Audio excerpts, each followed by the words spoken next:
Hey, this is Lauren. I've had a lot of people ask me how to start stretching their ears, so I'm going to be describing that in order to help people. There are a couple of tools that you can use to stretch your ear. There is the taper. It's like a stick thing. It tapers at one end, and then one side, the top part, is the biggest part. That's the size. You also have pinchers. I'll put a picture up right here.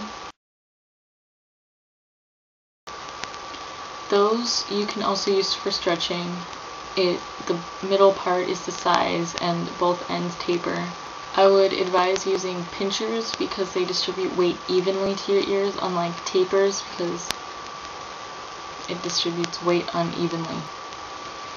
The standard earring size is either 20 gauge or 18 gauge, and so sometimes people start buying tapers or pinchers at 16 gauge, but I think that's too small. You can skip a couple of sizes to start out because it's not a big jump, and you're going to want to stretch fast again after this, like right away, because it'll look really small right after you do it.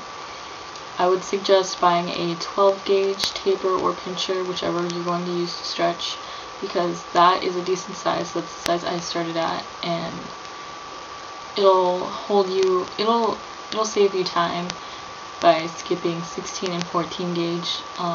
After that, it's not the best idea to skip like any sizes because it can blow out your ear, it can tear your ear. Whatever you do, doesn't matter if you know people that have skip sizes or you've seen people on YouTube skip sizes. It's not everyone's body is the same, so it's not the best idea to skip sizes or to stretch fast. The average healing time for small ears at the beginning sizes is 2 weeks, 2 to 3 weeks. So if you wait any time under 2 weeks, that's not long enough. For bigger sizes, once you get past 00, you should wait a month or any time longer than a month because it'll take longer to heal. And once you get to the bigger sizes, you really don't want to stretch fast. This is a 1/2 inch taper. I'm at 3/4, 3/4, but I'll demonstrate how to put in a taper just for people to know. Alright, pretend my ear is at 7/16 and I'm stretching to 1/2 inch. Even though you shouldn't use tapers after 00, you should probably use the taping method because that's a lot easier. Because tapers aren't a good stretching tool. They are more likely to cause blowouts and tears, and they're more painful. It's easier to stretch gradually than all at once. But anyways, pretend I'm stretching my ear with this. I will put lube on it. I'll put lube on my ear, rub it around a little bit, and then I'll put the small end in like that, and I'll just push it through. And you'll want to make sure that it stretches nice and evenly, blah blah blah. And then there you go, and then you just push it all the way through so it's like that. And then to put a plug in after using the taper, because if you're going to stretch with tapers, I would advise putting in a plug in right afterwards so you don't have uneven weight distributed to your ear. You would align it with the taper and just guide it through like that.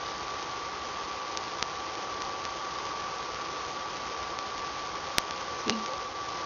But like I said, my ears are at 3/4, not 1/2 inch, so it would be a lot more difficult for you to guide this in because it'll be a new stretch. To maintain your ears, you'll have to wash them every day in the shower, wherever you wash your ears. I wash my ears every day when I take a shower. Since it's already out, I'll demonstrate. I take them out when I'm in the shower, and since it fits all the way down my finger, I just put it on my finger like this, and I rub it, I'll clean my ear, and I'll clean the jewelry, and then I'll get out of the shower and I'll dry off, and then I'll put my jewelry back in. If you don't clean your ears every day, then you'll have more stink, obviously, There will be more ear cheese and more smell, and that's not fun at all. You should do regular sea salt soaks. I still do sea salt soaks regularly for my ears' health. I just like to maintain them, keep them healthy. I've never had any problems with my ears ever, so I like to think it's because I take care of them. Do massages on your ears every day to increase blood flow, make them healthier, yada yada yada, help circulation, all that good stuff. And you'll want to start rubbing from up here and just bring it down all the way down to your lobe. To massage your ear, I would suggest using e-oil, jojoba oil, emu oil. People have told me to use bio oil because it helps drastically, and I've also heard that holy butter helps. I've never used either of the bio oil or holy butter, but I'm going to try to buy some and use it, and I'll let you know how that works out.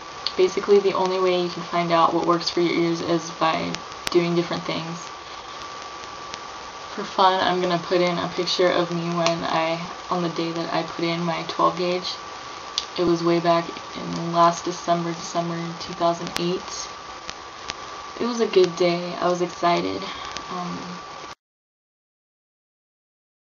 And then I'll let you compare.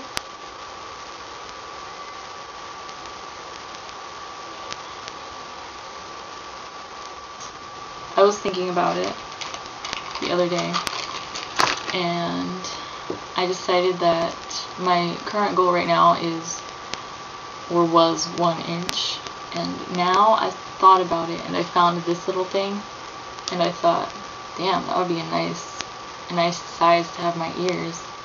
And so I measured it. It's 1 1/4, and I think this 1 1/4 has always been my ideal size, and this thing right here convinced me even more so that I want 1 1/4.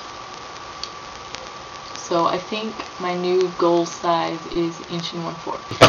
So yeah, I'm dying not being able to stretch my ears due to my promise that I made to my mom. Told her I wouldn't stretch anymore until I graduate, which is in 2010. Probably between March and May of 2010, so my ears seem so unbelievably tiny, and I'm like, I don't even know how I've done it for the past 2 months, let alone how I'll do it for the next 5 to 7 months. I'm going to put a size chart in right here.